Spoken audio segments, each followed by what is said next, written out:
Le dialogue de Sainte Catherine de Sienne, deuxième partie, Providence de la miséricorde, chapitre 10, suite. Et comment l'âme apprend-elle à connaître que je suis sa vie et à découvrir l'action de ma providence au milieu de ses assauts? Par la grande délivrance. Je ne la laisse pas continuellement se débattre en ses épreuves. Elles vont et viennent, suivant que je le juge utile à son progrès. Parfois elle croit être en enfer, et soudain, sans aucun effort, sans aucun acte de sa part, elle se trouve délivrée et éprouvant un avant-goût de la vie éternelle. Une grande sérénité est descendue en elle. Il lui semble que tout ce qu'elle voit lui parle de Dieu, et tout son cœur s'embrase d'amour dans la contemplation de ma providence qui s'est ainsi manifestée à elle. Elle voit qu'elle a été retirée d'une violente tempête sans qu'elle fût pour rien dans cette délivrance. La lumière lui est venue à l'improviste, sans qu'elle y pensât. Elle comprend dès lors que c'est mon inestimable charité qui seule est venue à son secours au moment de sa détresse, quand elle n'en pouvait plus.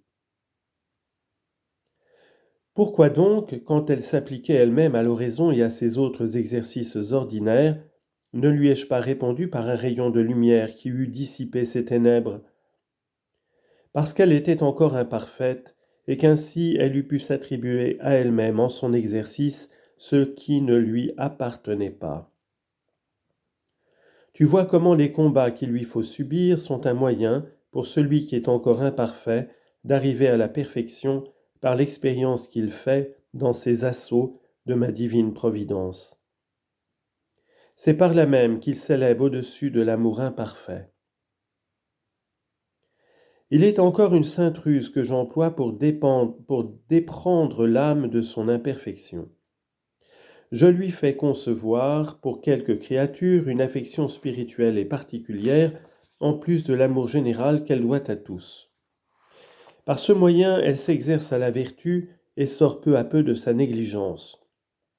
Son cœur se détache des autres créatures qu'elle aimait d'un amour trop sensible, père, mère, frère, sœur. Son amour se purifie peu à peu de toute passion et elle en arrive à ne les aimer plus que pour moi, son Dieu. Ainsi cet amour que je lui ai inspiré, réglé suivant la mesure que je lui ai moi-même imposée, sert à la délivrer de l'attachement excessif qu'elle avait auparavant pour les créatures et l'arrache par là même, tu le vois, à cette imperfection. Mais il est encore un autre effet de cette affection spirituelle, c'est de permettre à l'âme d'éprouver si elle m'aime parfaitement ou non, comme aussi la créature qu'elle aime ainsi spirituellement. C'est à cette expérience que j'ai voulu la soumettre par cet amour en lui ménageant l'occasion de se rendre compte elle-même de la valeur de ses sentiments. Si elle ne prenait conscience de ce qu'ils sont, il lui importerait peu qu'ils fussent ou non de moi, elle n'en concevrait ni déplaisir ni joie. Je lui ai déjà fait connaître par ce moyen, t'ai-je dit, qu'elle était encore imparfaite.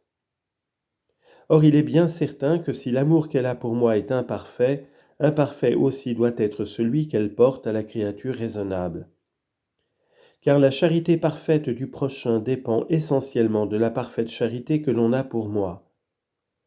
La même mesure de perfection ou d'imperfection qu'elle a mise en son amour pour moi se retrouve dans l'amour qu'elle porte à la créature. Comment son affection spirituelle pour la créature va-t-elle lui faire discerner cette mesure? À bien des signes. Et même si elle veut avoir l'œil ouvert, son intelligence ne tardera guère à l'apercevoir et à la constater par l'expérience. Mais comme je t'en ai entretenu largement en un autre endroit, je ne t'en dirai ici que quelques mots.